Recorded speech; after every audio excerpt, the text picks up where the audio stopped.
We all know that getting into shape is no easy process. It's no easy task, and we are more than likely going to slip up at times. Now, the thing that differentiates people who actually get great results and do well for themselves in life from those who do the complete opposite, who don't get results, who try but don't get results, who don't do too well in life, is their perception, the way they perceive setbacks or slip-ups. Those who get great results do have slip-ups. Believe it or not, people that are in great shape or that are getting themselves into great shape, yes, they do have slip-ups too. But what they do is that when they have a slip-up today, they recognise that, right, I'm just a human. They don't beat themselves up over it, and they don't let a bad meal turn into a bad day, and a bad day turn into a bad week, and a bad week turn into a bad month. You know what I mean? So they slip up, they accept it, and they try and get themselves straight back on track. That's how they succeed. You know what I mean? It's not because they don't have slip-ups. They do have slip-ups. They have bad meals. They go out on nights out, etc., etc. But they don't. They try their best to prevent all that first and foremost. But when it happens, they accept it and they move on. You know what I mean? People who don't get results can get into a victim mentality type of thing where they're expecting not to slip up at all, and then they slip up and they say to themselves, right, I can't do this. I'm looking at everyone else can do this. They don't have slip-ups. Everyone else is perfect. Look at me, I'm brutal. I might as well have something else. I might as well get a few drinks tonight and give up.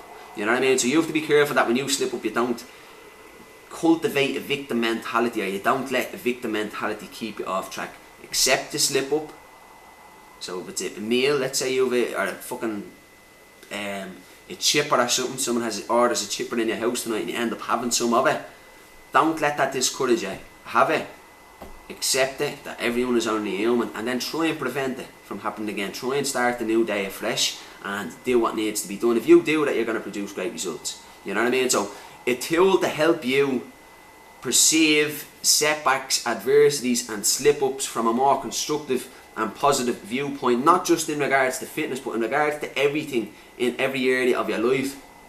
It's a principle that I have a document that's underneath this video. You'll find it underneath this video. It's called the ABC principles. It's a principle in psychology in the field of cognitive behavioural therapy that therapists use to help people such as people with anxiety and depression to reframe their thoughts about what's going on around them. So to see things from a more realistic perspective, which in turn helps them feel better emotionally and behave in a more constructive manner. So it's called the ABC principle, and it stands A, adversity, B stands for beliefs, and C stands for consequences. So A, adversity, something happens outside of ourselves. B, the belief we associate with whatever happens with A, with the adversity, determines C, the consequences. So how we feel and how we react behaviourally to the perceived adversity. You know what I mean? So let's say if let me give you an example of this. I use examples in the file, so I highly encourage you to read over it and use it if you feel as if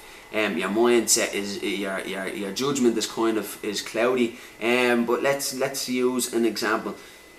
You're running late for the bus, or you're running late to go into town, or whatever it may be.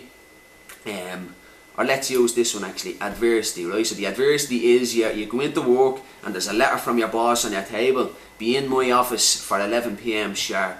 So that's, you perceive that's the A, the adversity or the event. B is the belief about it, so you believe your boss is going to fire you.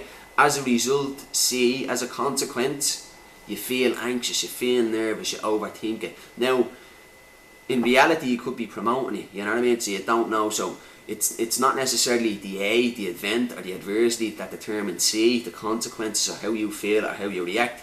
It's B, it's what we attach to the adversity or to the perceived adversity. It's the beliefs we have about it. So if you believe, oh, he's going to fire me, you're emotionally going to align with that thought, you know what I mean? So if that's an anxious thought, you're going to feel anxious as a result. But if you were to look at it, it's like, right, let me see this for what it actually is.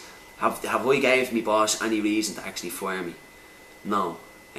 Have I gave him any reason to actually promote me, on the other hand?